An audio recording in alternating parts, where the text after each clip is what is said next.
নহয়, সকলো অধিকাৰ খিলঞ্জীয়া মানুহৰ প্ৰত্যেকৰে অধিকাৰ। গতিকে খিলঞ্জীয়া মানুহৰ সমন্বয়ৰ কথা যেতিয়া আহিছে, প্ৰতিটো খিলঞ্জীয়া মানুহৰ অধিকাৰৰ কথা আহিব। গতিকে কাৰ্বি আংলঙত বসবাস কৰা, অসমৰ বিভিন্ন প্ৰান্তত বসবাস কৰা, বড়োভূমিত বসবাস কৰা খিলঞ্জীয়া প্ৰতিটো জাতি জনগোষ্ঠীৰ অধিকাৰক যিটো মূল বিষয়, এই বিষয়টো আমি সদায় বঢ়াই লৈ গৈছো আৰু সেইটো সম্পূৰ্ণ আমি কৰি আছো। গতিকে আমাৰ কাৰ্বি আংলঙক বিশেষ দৃষ্টিৰে চোৱাৰ কোনো যুক্তি থাকিব নোৱাৰে। কোনোবা মানে এই বিষয়টো কোনোবা সংকীৰ্ণভাৱে কোনোবাই হয়তো কৰিব পাৰে, ৰাজনীতি কৰিব পাৰে, কিন্তু মৌলিক যিটো আমাৰ চিন্তা, অসমখনক অসম কৰি ৰখা, অসমৰ খিলঞ্জীয়া জাতি জনগোষ্ঠীসমূহৰ মাজত সমন্বয়, কোনোবা জনজাতি আছে, কোনোবাই জনজাতি বিচাৰি আছে, কোনোবা জনজাতি হোৱা নাই, কিন্তু আমাৰ খিলঞ্জীয়া জাতিসত্তাৰ প্ৰতিটো ক্ষুদ্ৰ ক্ষুদ্ৰ জাতিসত্তাৰে সমন্বয়, একতা, ভাতৃত্ববোধে অসমক শক্তিশালী কৰিব আৰু অসমখনক আগুৱাই লৈ যাব। কাৰণ পৃথিৱী বহুত আগবাঢ়ি গৈছে, শিক্ষাৰে, গৱেষণাৰে, বিজ্ঞান প্ৰযুক্তিবিদ্যাৰে, ক্ৰীড়া, অৰ্থনীতি, উদ্যোগীকৰণ, এইবোৰত আমি অসম আগবাঢ়িব লাগিব। আমি বিচৰা সপোনৰ অসমখন আমি ইউৰোপৰ লগত আমি কিয় আমি একেলগে আগবাঢ়িব নোৱাৰো? আমি আমেৰিকাৰ যিটো সভ্যতা, আমেৰিকান যিটো চিভিলাইজেশ্যন বা আমাৰ কাষত থকা চীনৰ চিভিলাইজেশ্যনৰ লগত আমি কম্পিট কৰিব পাৰিব লাগিব। অসমৰ মানুহে, অসমৰ খিলঞ্জীয়া জাতিসত্তাই সেই লক্ষ্যলৈহে আমি আগবাঢ়িছো। সেইকাৰণে ইয়াত কেৱল মাত্ৰ আমি সাংস্কৃতিক ঐতিহ্য পৰম্পৰা সুৰক্ষিত কৰাই নহয়, প্ৰতিযোগিতাৰ পৃথিৱীত আমি ঐক্যবদ্ধ হৈ থাকিলেহে ৰাজনৈতিক যিটো অধিকাৰ এইটো সুৰক্ষিত হোৱাৰ লগে লগে আত্মপৰিচয়ৰ আমাৰ যিটো লক্ষ্য, পৃথিৱীত আমি অসমৰ সকলো জাতি জনগোষ্ঠীক একত্ৰিত কৰি যিটো জাতিসত্তা হ'ব, এই জাতিসত্তাই পৃথিৱীত যাতে একক আৰু অনন্য ৰূপত প্ৰতিষ্ঠা কৰিব পাৰে। আমাৰ ইয়াৰ পৰা 5-6গৰাকী নোবেল বঁটা পোৱা মানুহ, ইয়াৰ পৰা অলিম্পিকত সোণৰ পদক পোৱা মানুহ, ইয়াৰ পৰা দেধাৰ বিজ্ঞানী, ইয়াৰ পৰা ভাৰতবৰ্ষৰ 100গৰাকী ধনী উদ্যোগীৰ ভিতৰত আমাৰ 10গৰাকী অসমীয়া উদ্যোগী, আমি আটাইতকৈ কৃষিত আগবঢ়া, যিবোৰ আমাৰ সম্ভাৱনা আছে, পটেঞ্চিয়েলিটি থকা। আজি কাৰ্বি আংলঙত আজি আদা, ইয়াৰ আনাৰস, আন ইয়াতে বিভিন্ন ধৰণৰ কৃষিজাত উদ্যোগৰ বিভিন্ন ধৰণৰ সম্ভাৱনা জড়িত হৈ আছে।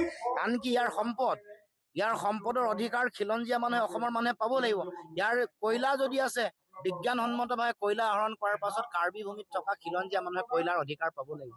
ইয়াত যদি চূণশিল আছে, য'ত য'ত যে হাজাৰ হাজাৰ বিঘা মাটি দিয়া হৈছে, তাৰ তলত কি আছে? জিঅ'লজিকেল ছাৰ্ভে অফ ইণ্ডিয়াই কৈছে তাৰ তলত বোলে আইৰণ ওৰ আছে, মেংগানিজ আছে, কিবা কিবি বিভিন্ন ধৰণৰ, সেইবোৰৰ ওপৰত চকু। কিন্তু অধিকাৰ খিলঞ্জীয়া মানুহে পাব লাগিব। এই যে সম্পদৰ ওপৰত অমীমাংসিত যিটো প্ৰশ্ন, অধিকাৰ আজিলৈকে আমি পোৱা নাই। সমবিতৰণ, সম্পদৰ অধিকাৰ সমবিতৰণ হোৱা নাই, সেইবোৰ হ'ব লাগিব আৰু সেইবোৰৰ কথা ক'বলৈকে আজি আমি এলাই আহিছো।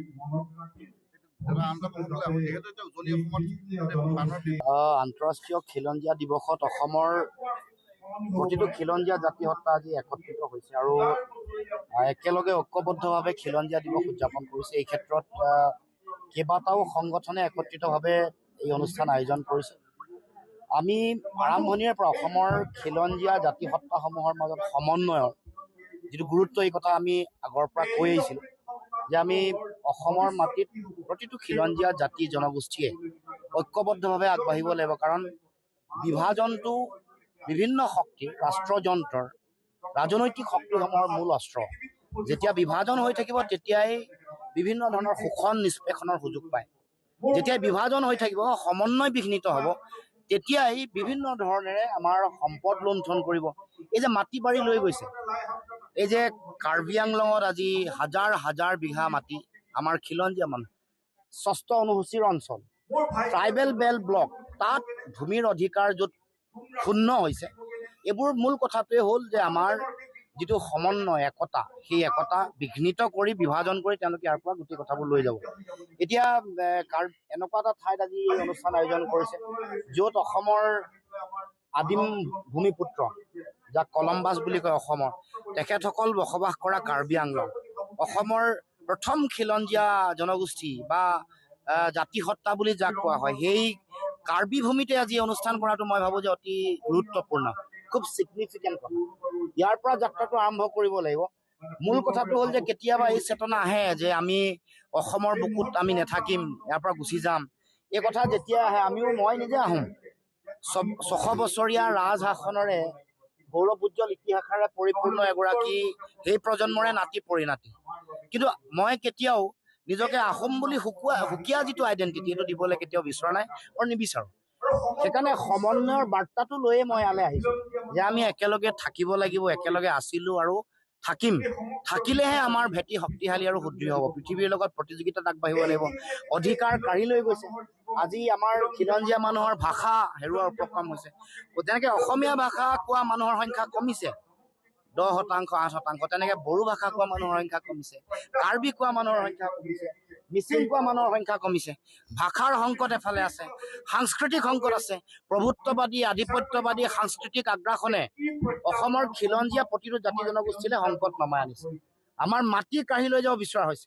60,000 বিঘা মাটি আমাৰ পৰা লৈ যাব খিলঞ্জীয়া মানুহৰ পৰা। আজি আমাৰ মাটিৰ তলত থকা সম্পদৰ অধিকাৰ আজিলৈকে নিয়ন্ত্ৰণ হোৱাই নাই, সমবিতৰণ হোৱা নাই। ৰাজনৈতিক অধিকাৰৰ প্ৰশ্ন। আজি আমি আত্মনিয়ন্ত্ৰণৰ কাৰণে যুঁজি থকা যিবোৰ কথা বতৰা, সেই কথা বতৰা আমি আজিও পুনৰ আমি এই খিলঞ্জীয়া দিৱসৰ পবিত্ৰখনত ক'ব খোজোঁ যে আমাৰ খিলঞ্জীয়া প্ৰতিটো জাতি জনগোষ্ঠীৰ অধিকাৰ সুৰক্ষিত হ'ব লাগিব। আৰু সেইকাৰণে প্ৰতিটো জাতি জনগোষ্ঠীৰ সম অধিকাৰ, সম উন্নয়ন আৰু সমমৰ্যাদাৰ যিটো লক্ষ্য, সেই লক্ষ্যৰেহে আমি যি ৰাজনীতি কৰি আছোঁ। আমি আঞ্চলিক ৰাজনীতি কৰিছোঁ, জাতীয়তাবাদী ৰাজনীতি কৰিছোঁ। সেইকাৰণে অসমীয়া মহাজাতি সত্তাৰ অন্তৰ্গত যি আন খিলঞ্জীয়া জাতি জনগোষ্ঠী আছে, প্ৰত্যেকৰ আত্মনিয়ন্ত্ৰণ অধিকাৰ সুৰক্ষিত হ'ব। তাৰ লগে লগে আমাৰ যিটো সমন্বয়, একতা আৰু ভাতৃত্ববোধ শক্তিশালী আৰু সুদৃঢ় কৰিবৰ কাৰণে খিলঞ্জীয়া দিৱসতে আমি সকলোৱে সিদ্ধান্ত ল'ব লাগিব। আমি সকলোৱে সেইধৰণে পৰিকল্পনা প্ৰস্তুত কৰিব লাগিব। কাৰণ এতিয়া এইখন অসমত আমি দেখিবলৈ পাইছোঁ যে বিভিন্ন ধৰণে খিলঞ্জীয়া মানুহ অত্যাচাৰিত হৈছে। ইয়াত তেওঁলোকৰ অস্তিত্ব বজাই ৰাখিব পাৰিব নে নোৱাৰিব এইটো লৈ চিন্তা। বিভিন্ন ধৰণৰ সংকট আহিছে। ৰাজনৈতিক অস্তিত্ব কি হ'ব? এই কথা বতৰাবোৰ সমাধানৰ কাৰণে সাংবিধানিক বাদ দিয়াৰ উপৰিও ৰাজনৈতিক, সামাজিক ইয়াৰ সমাধানৰ বাদ আমি উলিয়াব লাগিব। সেইকাৰণে মই ভাবোঁ যে ইয়াৰ পৰা এটা যাত্ৰা, শক্তিশালী যাত্ৰা আৰম্ভ হ'ব। কাৰ্বি আংলঙত বসবাস কৰা